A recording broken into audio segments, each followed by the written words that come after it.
जय हिंद। आज के इस वीडियो में हम पढ़ेंगे डिप्थोंग्स के बारे में। पिछले वीडियो में हमने देखा था इंग्लिश अल्फ़ाबेट में टोटल 5 वावल लेटर्स होते हैं, ए, ई, आई, ओ, यू, और ये 5 वावल लेटर्स मिल करके टोटल 20 वावल साउंड्स क्रिएट करते हैं। ये 20 वावल साउंड्स 2 पार्ट्स में डिवाइड होते हैं, मोनोफ्थोंग्स एंड डिप्थोंग्स। मोनोफ्थोंग्स टोटल 12 होते हैं और डिप्थोंग्स टोटल 8 होते हैं। तो पिछले वीडियो में मोनोफ्थोंग्स के बारे में हमने पढ़ा था कि जो 5 वावल लेटर्स हैं, ये 5 वावल लेटर्स जब सिंगल वावल साउंड्स क्रिएट करते हैं तो इनको मोनोफ्थोंग्स कहते हैं, यानी मूल स्वर। हिंदी में हम क्या बोल सकते हैं इसको? मूल स्वर।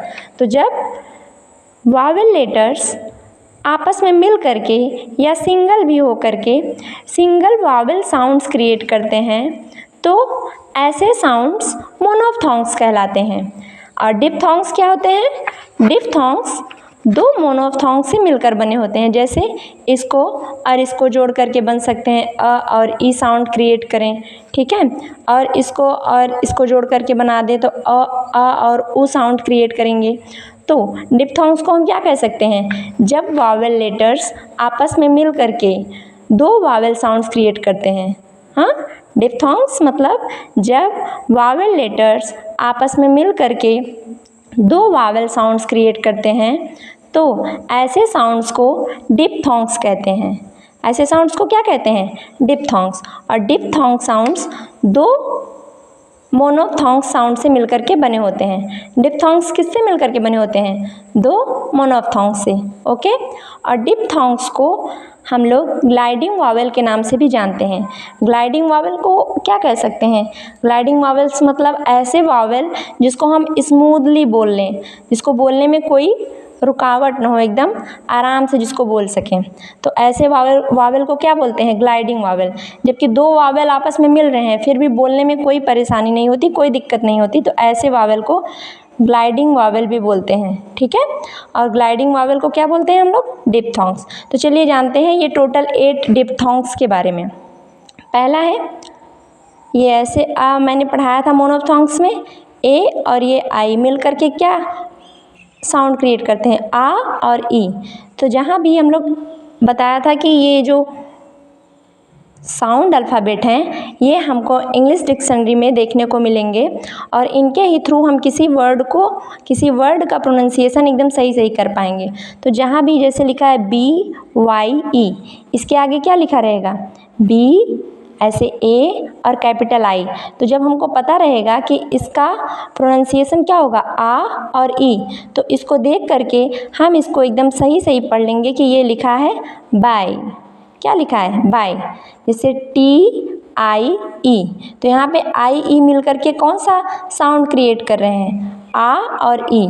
तो जब इंग्लिश डिक्शनरी में हम देखेंगे तो ये इसके सामने ऐसे लिखा रहेगा स्लैश के अंदर TAI, और हमको पता है ए और आई मिल करके कौन सा साउंड बनाते हैं? आ और ई। तो हम इसको मिला करके क्या पढ़ेंगे कि ये क्या लिखा है? टाई। क्या पढ़ेंगे? टाई। ओके। ऐसे दूसरा है ये ए और ये यू मिल करके कौन सा साउंड क्रिएट करते हैं? आ और उ। जैसे काऊ, COW है काऊ।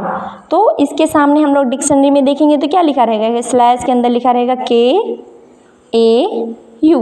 इसको देखेंगे तो इन दोनों को देख करके हम पहचान जाएंगे कि ये आ और उ साउंड क्रिएट कर रहे हैं। तो इसको पढ़ने के बाद हम इसे आसानी से पढ़ लेंगे कि ये क्या लिखा है। ऐसे ही हाउ, क्या है? हाउ, OW मिल करके यहाँ पर AU, इसको देखेंगे तो हम समझ जाएंगे कि ये AW आ और उ साउंड क्रिएट कर रहे हैं। ओके। इसी प्रकार नेक्स्ट है ये आधा अ मैंने बताया था, इसको बोलते टाइम हम लोग पूरा अ की तरह नहीं बोलते हैं, जल्दी से बोल लेते हैं अ। तो ये अ और यू मिल करके कौन सा साउंड क्रिएट करते हैं? अ। कौन सा? अ। तो इसको बोलेंगे जैसे गो, नव। और मैंने बताया था कि हम लोग जो इसको गो बोलते हैं, गो, तो इंग्लिश में मैंने बताया था कि इंग्लिश साउंड में ओ का कोई साउंड नहीं होता, ओ जैसा साउंड होता ही नहीं इंग्लिश ब्रिटिश एक्सेंट में, इसीलिए इसको हम लोग क्या बोलते हैं, अ। तो GO ग, KNOW।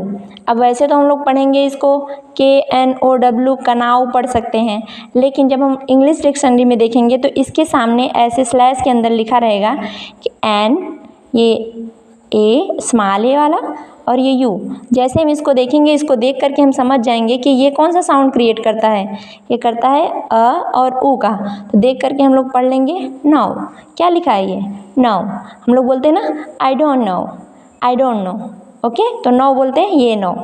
इसी प्रकार फोर्थ है ये आ, जैसे डॉक्टर में आ बोलते हैं ना, उस तरह का ये आ साउंड क्रिएट करता है और ये आई छोटी ई का साउंड क्रिएट करता है। तो इसको मिला करके हम बोलेंगे ट्राई, ट्राई, एम्प्लॉय, एम्प्लॉय। देखो ये आ ये मिल करके कौन सा साउंड क्रिएट कर रहा है, आ और ई, ये मिल करके आ और ई। तो जैसे ही हम देखेंगे कि कहीं पे लिखा है ये आ और आई लिखा है, तो इसको देख करके हम सामने जो इसके लिखा रहेगा उसको मिला करके पढ़ लेंगे कि ये क्या लिखा है, ट्वाई। ये क्या लिखा है, एम्प्लॉय। ई का आई हो गया, MPL, और ऑय का क्या होगा, और ए, एम्प्लॉय। उसी प्रकार नेक्स्ट है 5 नंबर में ऊ और ये छोटा अ मिल करके आधा अ, ये मिल करके क्या बना रहे हैं, ऊ अ। जैसे हम लोग क्या बोलते हैं, पुअर, पुअर। और मैंने ये भी बताया था कि किसी भी वर्ड के अगर लास्ट में आर आ रहा है तो उस आर का ब्रिटिश एक्सेंट में कोई प्रोनाउंसिएशन नहीं होता है, वह साइलेंट रहता है। उसकी जगह हम लोग ये अ प्रोनाउंस करते हैं, जैसे पुअर, पुअर। मैं आर नहीं बोल रही हूँ और ना ही पू बोल रही हूँ, पू भी नहीं बोल रही हूँ ना, ऊ और आ मिला करके बोल रही हूँ, पुअर। तो इसके सामने कैसे लिखा रहेगा, देख करके हम पढ़ लेंगे कि ये पुअर लिखा है, क्योंकि पी और ये यू और ये आ का साउंड लिखा रहेगा। इसको देख करके, और आर मैंने ब्रैकेट में लिखा है क्योंकि इसका प्रोनाउंसिएशन नहीं करना है, तो पुअर, ओके। इसी प्रकार टूर, हम लोग टूर बोलते हैं, टूर नहीं होता है वो, टूर, टूर। जैसे हम लोग टूरिज्म में पढ़ते हैं तो स्पेलिंग क्या रहती है, TOU, टूरिज्म TOURISM। टूरिज्म की स्पेलिंग रहती है, तो हम लोग इसका कैसे लिखा रहता है ऐसे हिंदी, टूरिज्म, ऐसे लिखा रहता है ना हिंदी में, टूरिज्म, टूरिज्म लिखा रहता है, ठीक है।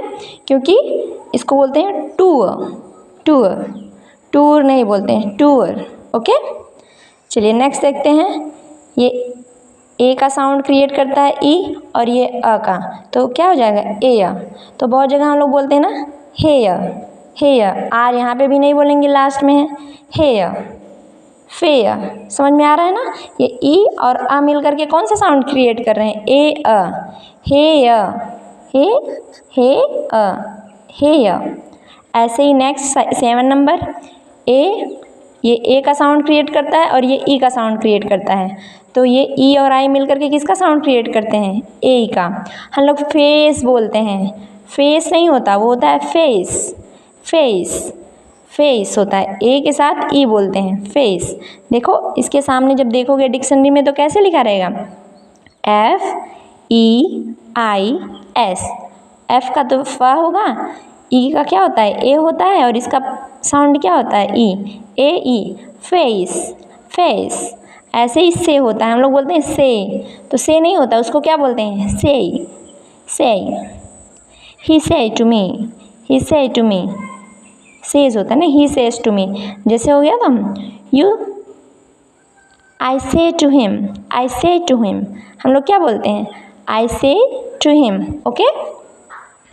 से नहीं बोलते हैं, क्योंकि ए का कोई ये जो ए होता है इसका साउंड तो होता है इंग्लिश में, और ए का भी होता है, लेकिन हम लोग फेस बोलते हैं, तो ना तो ये ए रह जाता है ना तो ए रह जाता है, इसीलिए इसके बीच का साउंड ये बनकर आता है फेस, फेस। और ये से, ओके। इसके बीच का साउंड मिल करके बनता है, ना तो ये रहता है और ना ही ये रहता है। नेक्स्ट लास्ट है आई और अ। आई ई का आई ई को प्रोनाउंस करता है और ये आ को प्रोनाउंस करता है, तो क्या बोलते हैं ई अ।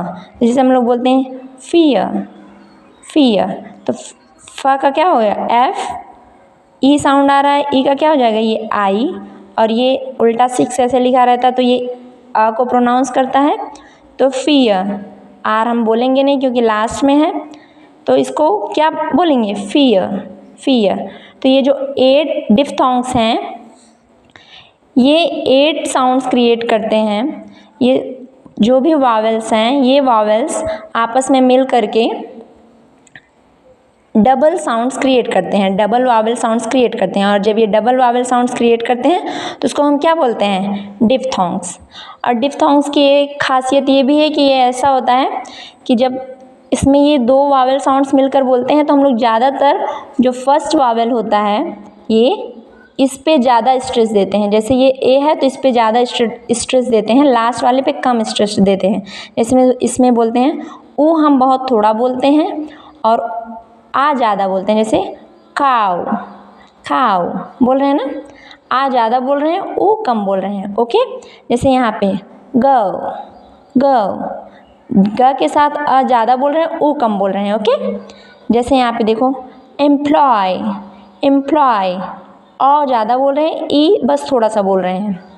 जैसे यहाँ पे भी लास्ट में देखो ये छोटा छोटा है, इसीलिए क्योंकि लास्ट में हमको कम बोलना है और आगे वाले जो वावेल साउंड है उसको ज़्यादा खींचना है। जैसे ऊ और अ है तो क्या बोलते हैं फुआ, फुआ, तो पू ज़्यादा बोल रहे हैं, फू ज़्यादा बोल रहे हैं ना फुआ। और लास्ट का आर, आर तो बोल नहीं रहे हैं और आ बहुत ही कम बोल रहे हैं, आ पे कम स्ट्रेस दे रहे हैं। जैसे टू, तो ऊ पर ज़्यादा स्ट्रेस दे रहे हैं, आ पे कम स्ट्रेस दे रहे हैं। ऐसे यहाँ पे देखो हेयर, हेयर, तो ए पे ज़्यादा स्ट्रेस दे रहे हैं, आ पे कम स्ट्रेस दे रहे हैं। तो डिफ्थोंग्स में क्या होता है कि जब डबल वावेल साउंड से ये बनते हैं तो जो पहला साउंड्स होता है उस पे ज़्यादा स्ट्रेस देते हैं और जो दूसरा साउंड्स होता है उस पे कम स्ट्रेस देते हैं।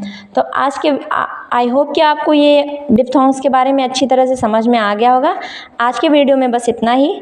नेक्स्ट वीडियो में हम कॉन्सोनेंट साउंड्स के बारे में पढ़ेंगे। धन्यवाद।